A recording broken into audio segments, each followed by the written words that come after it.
the poor and those who are excluded and marginalized, journeying with the youth, and caring for our common home. And according to you, here in Africa, what are those preferences reflecting our needs? I share Anastasia interpretation and perspective on that issue because she believes that all those preferences look like they were taught for Africa and from Africa. The reality of the excluded, the marginalized is an African reality. The reality of the youth is an African reality. The reality of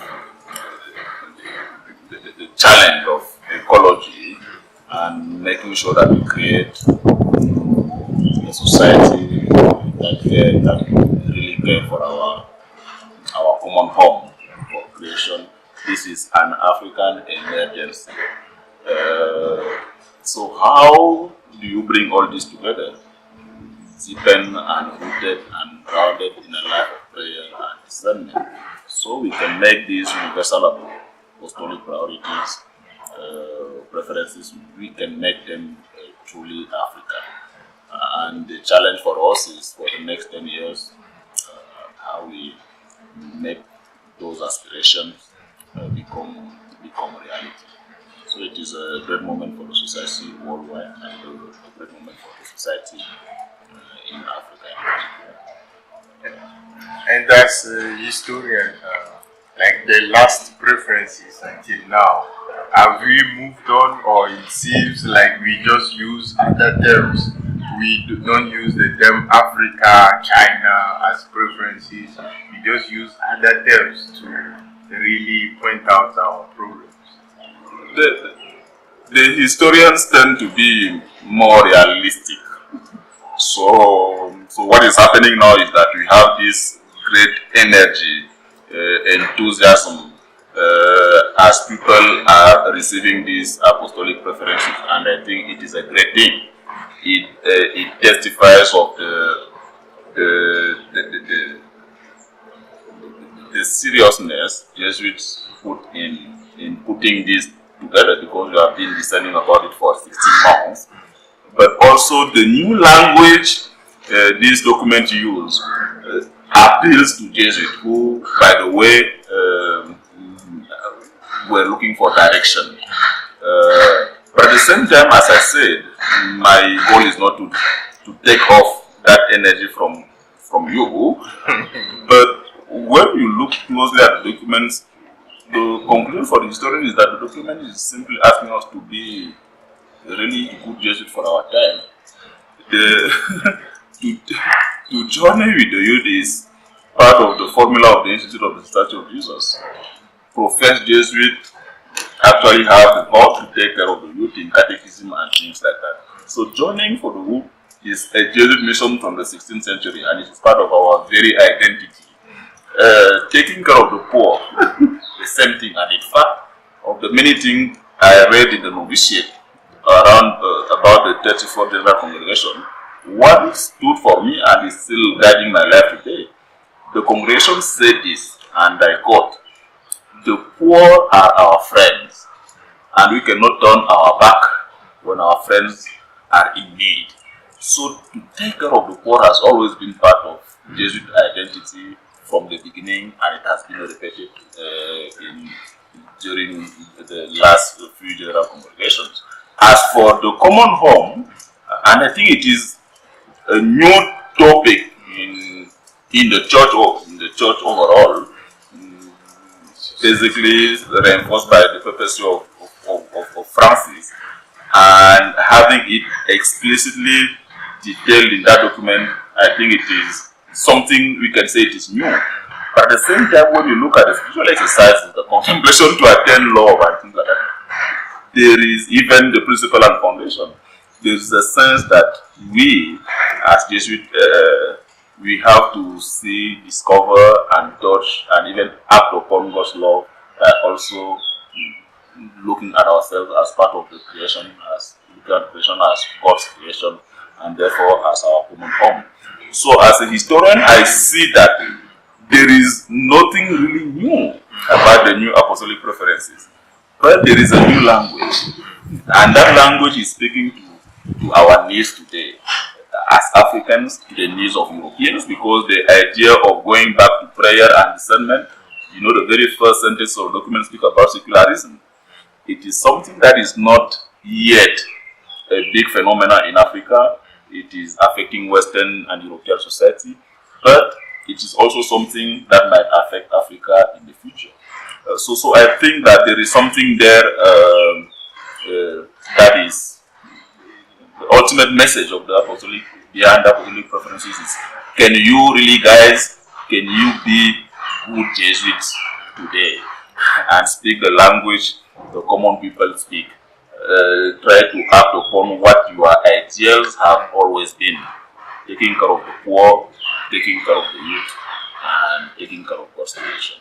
So it's a kind of matches in what we are doing already, in the sense that here in Africa, I can say in most of our apostolates, we still have the caring of the poor, the young people. Absolutely. Working with the young people, the refugees. Absolutely. And even caring like a kind of, restructuring, we have to restructure maybe the way that GRS is caring maybe for the refugees. Absolutely. Or how we can discern and do better for the things we were used to do. It's not again something very new. No, it is simply a new language. So when you look at the footnotes of the document, the general is quoting mostly the 36 general congregation.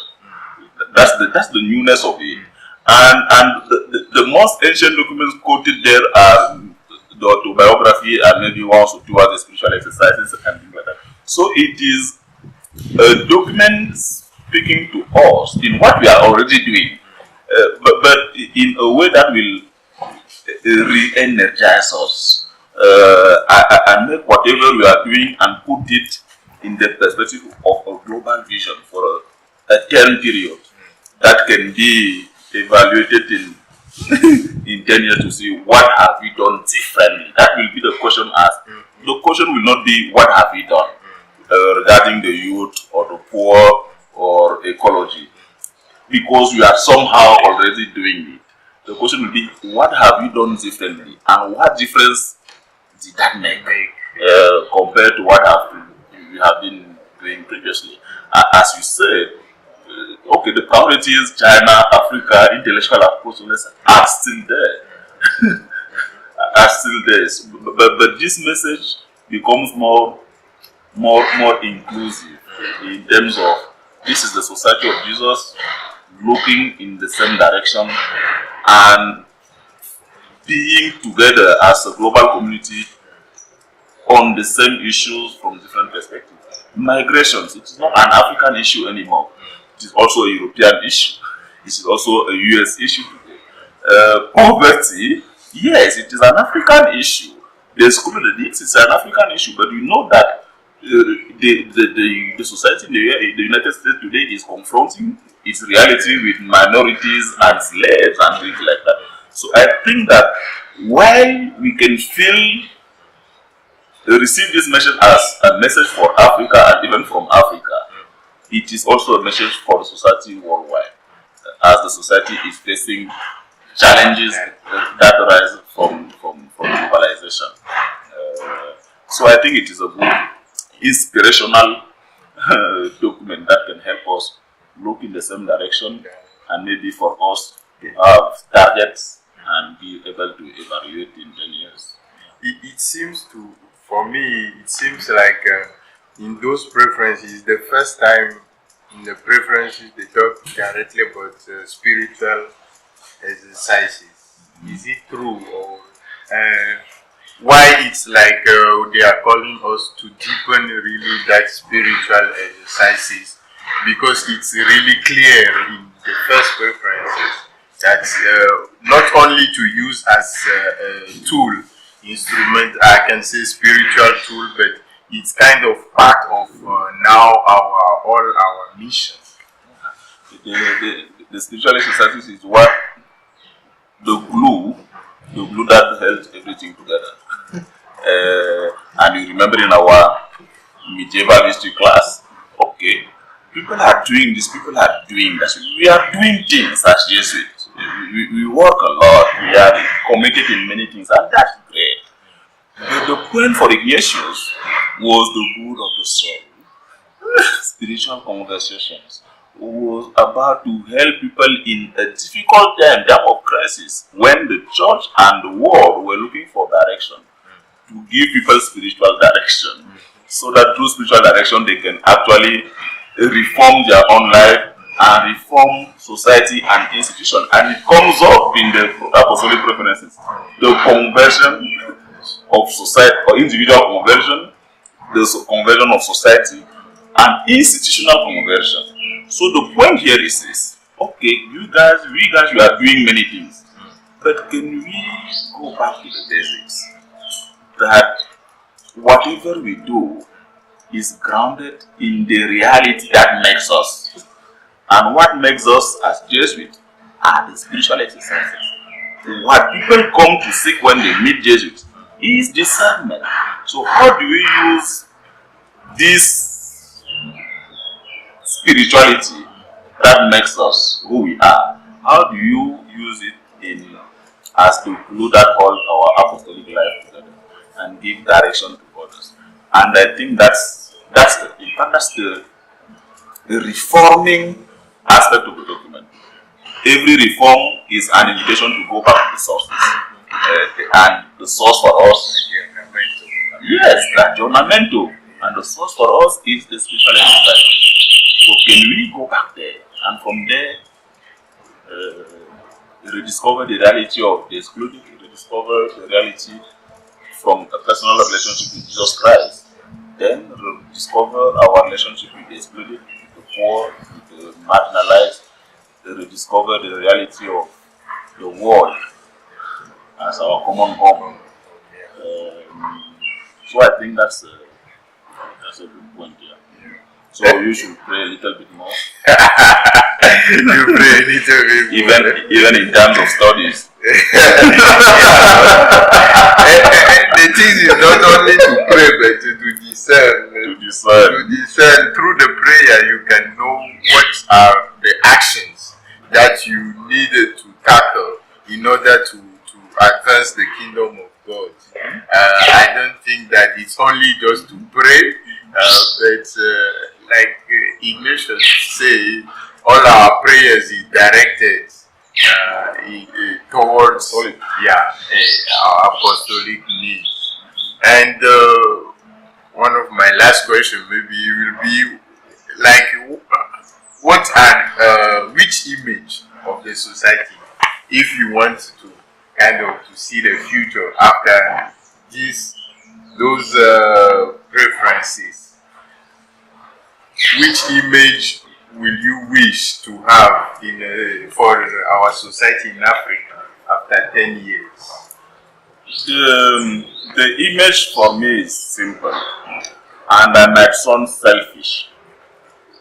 If the society worldwide pray with Jesus Christ, and within that prayer, the society is trying to pay attention to what Jesus Christ wants the society to do, and where Jesus Christ wants the society to invest, then the society has to invest where there is greater need.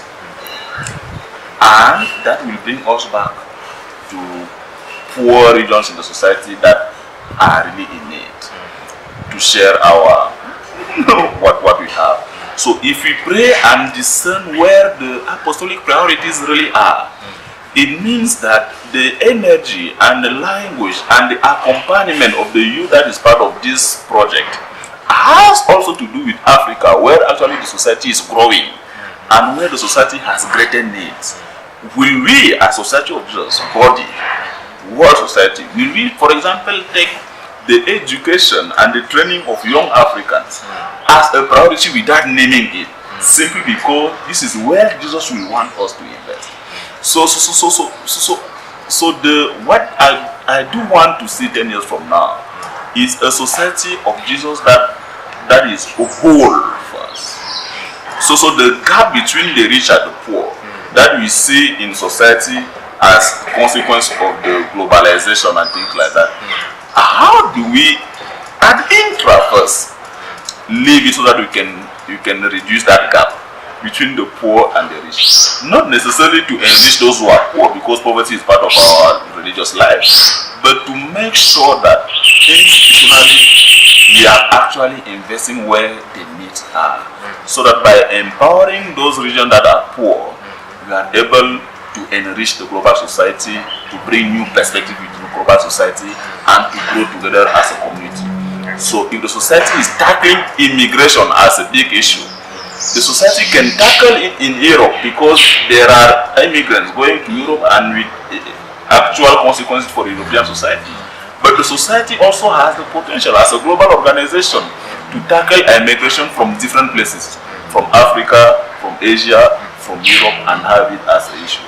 So what I look 10 years from now is greater collaboration between regions, within the society, is greater networking, is greater sense of we are taking care of our common home. Not only the earth, but our common home as even society of Jesus. That what is happening in the US as great is good for Africa. And what is happening in Africa as great is good for Europe. What is happening in Asia is great for Europe and Africa, etc., etc. So that when the society grows in one place of the world, it is the whole society that is growing. And when the society suffers in one place of the world, it is the whole society that is suffering. And our discernment will lead us to make decisions based on the most universal needs. And so 10 years from now, I want to see a society that is whole.